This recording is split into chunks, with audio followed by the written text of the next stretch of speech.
Hello, thank you for downloading my free teacher worksheet for the VIPkid pay schedule. We're going to look at the monthly pay structure for Central Time Zone. However, this will still work for the weekly, the bi-weekly, and for all of the other 4 major U.S. time zones as we work with Beijing. So each one of them will have a little instruction sheet just to kind of help walk you through that, to help you remember, hey, this is what we're going to do. I did try to set all of the printout sheets to minimize how many pieces of paper you would actually need. However, the schedule is still about 3 pages long, single-sided. So just wanted to let you be aware of that in case if you wanted to print that out so that you would have a hard copy to take to your CPA if needed be. But here is the instruction sheet. Hopefully it will take you to this. You may need to enable the worksheet once you download Excel, just as it checks for any corrupt files or whatnot. But this will also let you know what kind of language to put in for your Finnish classes down here, so that it will go ahead and adjust for that pay structure based on current standings as of August 2020 with the new pay incentive. I did include your monthly pay schedule just because it gets a little confusing when it is confirmed by the company, when to expect the payment transfer, and that 3-day waiting period to allow for your banks. This is the last day it should be in your bank before you need to contact the company by sending a ticket. This is what that would be. But since this is all based on the 2021 tax year, I went ahead and went through, we can start with December 1st to the end of the month of what we work, because that'll be our first paycheck for 2021. Now, there is a little bit of housekeeping to attend to before you get started. Our tier pay structure. It will take you to our base rate, but if you scroll over just a little bit, you get to see all the behind the scenes so that you can kind of see, hey, well, where does this leave us? What happens here? Now, this is just kind of to help you out with that. So here is the base pay rate. This is where you will need to enter in your specific information, whatever your base pay rate happens to be, according to your contract. Your tier will automatically be at 0 if you're a new hire. Otherwise, you can come right over here, plug in what year you started. For me, I started in 2018. I worked about 500 classes that year. 2019, I think I was about 3 times that much. And I can put in 2020, whatever I happen to be at this point. I don't know. I'm just going to plug in a number. And that will go ahead and tell me what that number happens to be. Now, as I put in for 2021, I may need to add some things. So you can go ahead and put in whatever that happens to me. Maybe in January, it's 200 classes and 300 classes, and it will go ahead and you can add, just with a simple little formula, equal whatever sum you need to have that be. For that, you can do that. But we're not there yet, so I'm going to wait. So from that, my running total, I can go ahead and plug into this box here to figure out what tier I happen to be in. Now I can also come right here and update it as to say, hey, this is when I last verified it with a company, which should be on the 4th of the following month, so that you can make any adjustments to your tier as need be. This one I can kind of estimate, hey, I want to make sure that I have an income of about X amount. So, I don't know, maybe I'm going to teach 200 classes that month, and that will kind of let me know what to expect my pay to be. That may or may not work out. This is just kind of a little extra. But your base pay rate and your tier are the 2 very important things to definitely fill out. This other one is just FYI. So the meat of this spreadsheet would be right here under the schedule. Now, I will need to put in my beginning pay date. So if I forget, hey, what month is it in? When does it start? I can plug it in at the very beginning. So since I'm going to do January, I will get paid. That'll start in December.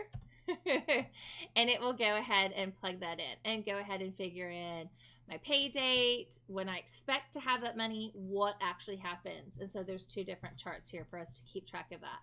Also down here, you may find however many expired classes that you had open but never booked. And that will help us determine our booking percentage. Just a little extra information for you to say, hey, am I actually booking at what rate am I booking at? Is it really dropping or no? Is it going up? Where does it happen to be? All of those good things. So at the beginning of the month, when you go to open up your schedule, you can plug in what you happen to want to work. I don't know. I'm going to say 4 a.m. and maybe I'm going to work, I don't know, however many time periods I want to work for that. I don't know.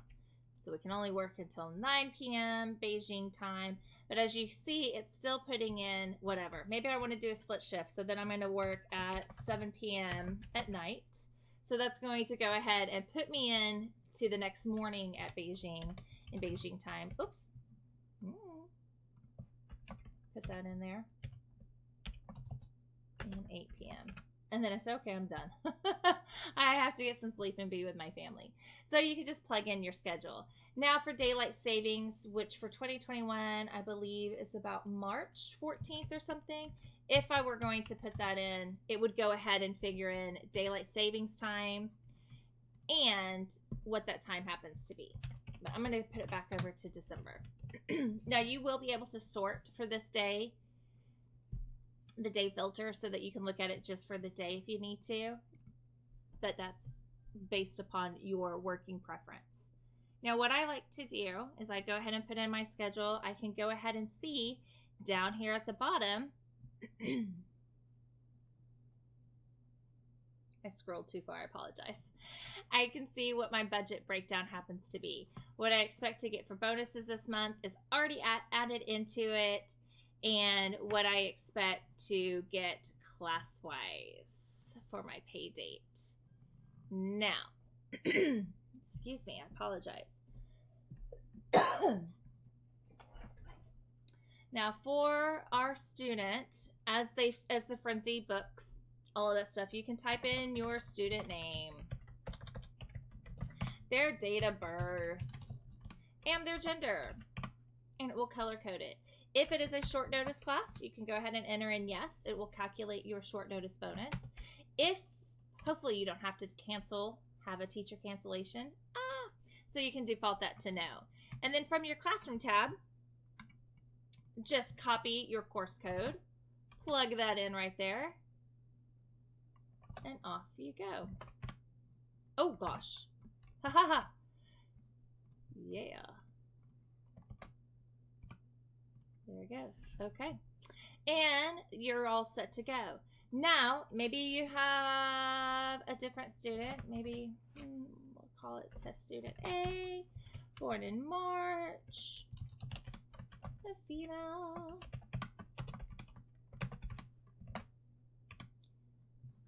And off we go. And it will calculate that for you. So as you go and teach, you can save it as for that work month or that pay month, however you'd like to keep track of it.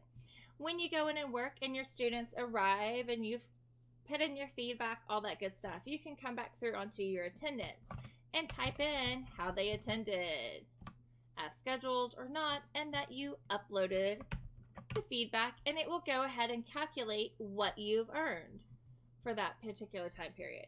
Or, oh, maybe it was a trial no-show. I'm sorry, I do go back and correct my own grammar things because it drives me a little bit crazy. So maybe, as a trial no-show, you only get half of it. And there's no comments to upload because they did not show up. So you can put in NA, because I like to have my everything filled out that I can, and go in there and adjust accordingly. And as such, as we come down here and want to see, hey, how much am I actually making so far? We can come down here to the very last field and see that, okay, I have actually completed 2 classes this month. That's how many I've actually completed.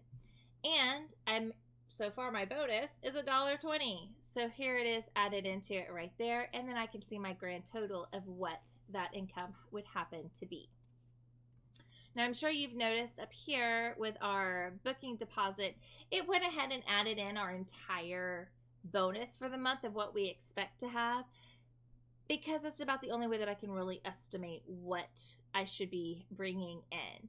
And that way we don't have to try to add that in manually in our head if we're doing budgets for our own household income, but just to give that to you. And that would have it. Now, if you were going to happen, you need to cancel, or oh, you've overslept and you have a teacher no-show, you can plug this in as a yes. Now, the adjustments and the deductions will not show up. You would need to do that yourself. So as a teacher no-show, we know that that makes an adjustment of negative $10 as of right now. But as we scroll down here, which will then be taken out of our actual income, you'll see that adjustment negative 10, and we're down to $4.85. And it will also keep track of it right here so that we can see, yes, I have one teacher cancellation. Now, if you're able to apply for a soft or a medium, you would need to adjust that fee, whatever that happens to be, either to 0 or that fee stands, depending on which type of cancellation you were granted after sending in a ticket. You would have to manually do that. And since there's so many variables, yeah, I did not want to include that in this worksheet. Otherwise, it would slow it way down and would not be beneficial for any of us to work through. But with our 2 bookings out of the 8, it goes ahead and figures out, hey, I've got 6 expired classes that I could have worked, but were not able to because I did not book, or whatever the case happens to be. That's what I like to leave that at. So I'm only booking at 25% of my availability.